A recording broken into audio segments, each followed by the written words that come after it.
Hello, good day. My name is Amalese Jacob Olalere. You are welcome to my Bible and I this week. This is a weekly program designed to review our Bible readings last week, day by day and chapter by chapter. And we bring out some highlights from where we read. This week is week 31 of our weekly Bible reading. And last week, we stopped at 1 Kings chapter 8. Before we go into this weekly Bible reading, let us pray. King of glory, we want to appreciate you. We want to adore you for another opportunity in your presence. Father, I want to thank you for what you did with us last week. Thank you for what you are going to do this week and for what you will do forevermore. Father, be thou exalted in Jesus' name. Father, we are here this hour and we commit this hour to your hand. Father, come and take control, come and take preeminence. And by the time we finish, let your name be glorified. Thank you, Father. In Jesus' mighty name we have prayed. Amen. So this week, we are reading 1 Kings chapter 9, and we are stopping at 2 Kings chapter 12. So on Monday, which was day 1, we read our normal 4 chapters in a day. That's 1 Kings chapter 9 to 12. And these are the highlights that we're able to bring from there. God appeared to Solomon again in chapter 9 of 1 Kings. Chapter 10, we saw the visit of Queen of Sheba and Solomon's wealth and splendor displayed. Chapter 9 we saw Solomon's fall as a result of his love for foreign women. Then God rose adversely against Solomon. Death of Solomon and the division of the kingdom to 2. 10 tribes followed Jeroboam, son of Nebat, and Judah and Benjamin followed Jeroboam, the son of Solomon. Rehoboam, the son of Solomon.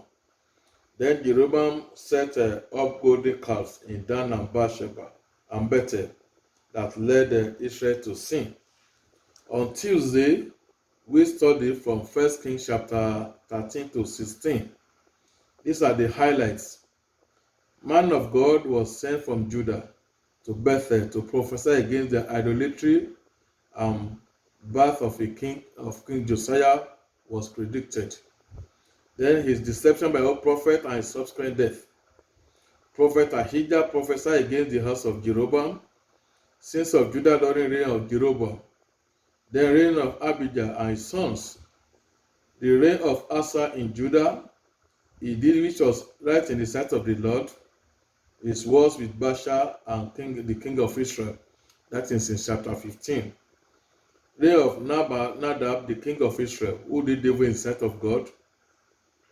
Reign of Baasha, king of Israel, who also did evil. Reign of Elah, king of Israel. Reign of Zimri, king of Israel. Reign of Omri, king of Israel. And Ahab became the king of Israel, who took Jezebel as wife to do wars in the sight of the Lord in chapter 16. Day 3, that's Wednesday, we read 1 Kings chapter 17 to 20. And these are the highlights there. Elijah prophesied that there be no rain. He was led to brook of Cherith, where he was fed by ravens in chapter 17. Then his encounter with the widow of Sarephat, restoration of widow's sons to life from death. Elijah met Obadiah and Ahab again in chapter 18, 1 to 15. Then Mount Carmel encounter and killing of 450 prophets of Baal, chapter 18. Prophecy of abundant rain and overrunning Ahab to Jezreel on foot. Elijah flew from Jezebel, fed twice by angel, and 40 days and night journey to Mount Horeb in chapter 19. Then the Lord appears unto Elijah, call of Elisha. Then Ben-Hadad, king of Syria, sent notes of attack to Israel. That is 21 to 12. Defeat of King Ben-Hadad of Syria and his plea for mercy. A prophet of God condemned Ahab's action, granting Ben-Hadad clemency in chapter 20, 30-43. On Thursday, we read from 1 Kings chapter 22 to 21 to 22, just only 2 chapters. Here we saw Naboth's vineyard, Ahab request, offer, and his refusal. Jezebel letter to Jezreel, and killing of Naboth. Ahab took possession of Naboth's vineyard, and Prophet Elijah proclamation of God's judgment upon him and his family. Ahab's humility and sentence was passed over to his son's days. Then Jehoshaphat and Ahab formed league to fight Syria to recover Ramoth Gilead in chapter 22, 1-4. Prophecy of victory by Ahab, prophet, not satisfying King Jehoshaphat of Judah. Micaiah prophesied the death of Ahab in the wilderness and in the war, and Ahab was eventually killed in the battle of Ramoth Gilead. That's chapter 22, 29-40. Reign of Jehoshaphat, king of Judah, his reforms, wars and conquests, business ventures and death. Then we saw the reign of Ahaziah in Samaria, who did evil in the sight of God. Chapter 22, 51-53. On Friday, which was day 5 of our reading, we read 2 Kings chapter 1-4. Highlights as follows. Ahaziah sickness and his inquiry from Baal-zebub of Ekron whether he will recover.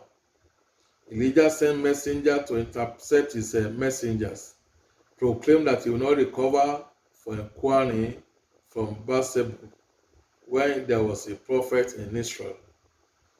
Then Elijah called down fire to consume 2 armies, band of 50, sent to arrest him. Death of Ahaziah, that is 1:17-18. Then Elijah was taken up to heaven by a chariot of fire, and Elisha received double portion of his anointing, with which he parted river Jordan with Elijah's mantle. He also healed the barrenness of water of Jericho. That is chapter 2, 14-18, and 2, 19-22. Elisha jailed and mocked by some children whom he caused in the name of God, and 2 she-bears tore the 42 of them into pieces. Then the reign of Jehoram, son of Ahab, in Samaria, then his league with Jehoshaphat, king of Judah, to fight against Moab. Chapter 3, 1-7. Elisha prophesied miraculous provision of water in the wilderness. Then there was miraculous provision of oil to settle the debt of owned by widow, by late son of a prophet, whose widow cried to Elisha. The Shunammite woman who, after feeding Elisha occasionally, provide shelter for him at their house. Then we saw the Shunammite woman giving birth to a son through the Elisha prophecy. The Shunammite woman's son was restored to life through Elisha's prayer in chapter 4, 18-37. Then Elisha healed the pot of pottery that contained poisonous substance. Then feeding of 100 men with few loaves of bread with leftover. So part of the miracles performed by Elisha. Then day 6, Saturday, story of Naaman. That is in 1 Kings 5-8. Story of Naaman the leper, how he was healed of his leprosy. Gehazi covetousness and receipt of Naaman's leprosy. Then Elijah, famine in Samaria that saw people killing their children for meal. Then Elisha's prophecy of surplus within 2 days, which came to pass. Hazael murdered Ben-Hadad of Syria. Reign of Joram, king of Judah, and reign of Ahaziah, king of Judah. All this in chapter 8. Lastly, on Sunday, we read 2 Kings chapter 9-12, and these are the few highlights. Jehu was anointed king over Israel. Jehu killed Joram, king of Israel, and Ahaziah, king of Judah. Jezebel killed and dogs ate her flesh. Then 70 sons of Ahab were killed. Jehu slay all the prophets of Baal. Athaliah, Ahaziah's mother's daughter of Jezebel, destroyed all the king's seed and installed herself as king. That's chapter 11. The installation of 7-year-old Joash by Jehoiada the prophet. Athaliah was killed in chapter 11. Then lastly, Joash repaired the temple of God, and Joash himself was killed. 12:9-21. That was the end of our Bible reading last week. This week, coming week, we are going to study 2 Kings chapter 13, and we are going to stop at 1 Chronicles chapter 12. Till then, I pray the Lord will keep us in Jesus' name. Let us pray. King of glory, we want to worship you for another opportunity to read your word. Father, as we go reading your word this week, Father, go with us and make us your own in your word, so that your word will be clear to us, and we shall do miracles and we shall have testimony. Thank you, Father. As we go with us.